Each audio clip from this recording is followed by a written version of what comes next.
भावनो 2 महिन्यामध्ये शेखर दादाची ना आपली एवढी घट्ट मैत्री आली ती आता आपल्या ग्रुपमध्ये परत एक मेंबर कमी होणार आहे. नमस्कार भावनो, तुमचं स्वागत आहे ब्लॉग मध्ये. सकाळ सकाळ आलतो कॉलेजला आज होतो आपलं बॉटनीचं प्रॅक्टिकल, त्याच्यामुळे आपल्याला फुलं ते लागत होते. बॉटनीच्या प्रॅक्टिकल साठी आपल्याला फुलं लागत होते भावनो. तुम्ही बघू शकता भावनो, एकदम मस्त अशी फुलं आहे. तर प्रॅक्टिकल वगैरे झालं, कॉलेज झालं, आपण चाललो होतो घरी. भावनो शेखर दादा सोबत आपली शेवटची मॅच आहे, कारण की ते उद्या जाणार नाशिकला, त्यांची बदली आली त्याच्यामुळे ते नाशिकला जाणार आहे. भावना आता शेखर दादा सोबत चालू गावात, कारण की शेखर दादाची गाडी सुरू काम करायचं होतं. भावना 2 महिन्यामध्ये आमची मैत्री एवढी चांगली आहे. आता शेखर दादा उद्या जाणार ते आम्हाला असं वाटू राहिलं आमच्या फॅमिली मधलं एक मेंबर जवळ राहिला असं वाटू राहिलं आम्हाला. आपल्या ग्रुप मधला एक मेंबर पण कमी होते भावांनो. तर भावनो तुम्ही बघू शकता शेखर दादाच्या गाडीचं काम चालू आहे.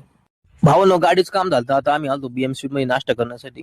भावनो शेखर दादा आजच्या दिवस कोलार मध्ये, त्याच्यावर आता आम्हाला करमणार नाही, उद्या जाणार होते नाशिकला. भावना आमचं जेवण झालं ना, आता आम्ही आलतो फिरायला संध्याकाळच्या टाइमिंगला. सोनू दादा, मी, शेखर दादा, राजन आणि चैतन्य आम्ही असे फिरायला आलतो सगळेजण. शेखर दादा आपल्या ब्लॉग मध्ये परत कधी येते काय माहित आता. भावना आता आमची मैफिल बसलेली वाळूर गप्पा मारण्यासाठी, अशी आमची मैफिल बसन, पण पुढच्या मैफिल मध्ये शेखर दादा नसणार आहे. भावना आपल्या ग्रुप मधला एक मेंबर परत कमी होतोय. तर आजच्यासाठी एवढंच, भेटू परत नवीन ब्लॉग मध्ये. व्हिडिओ आवडलेच नाही केलं करा, आपलं इंस्टाग्राम पेज फॉलो करू, युट्यूबला चॅनल सबस्क्राईब करा. धन्यवाद.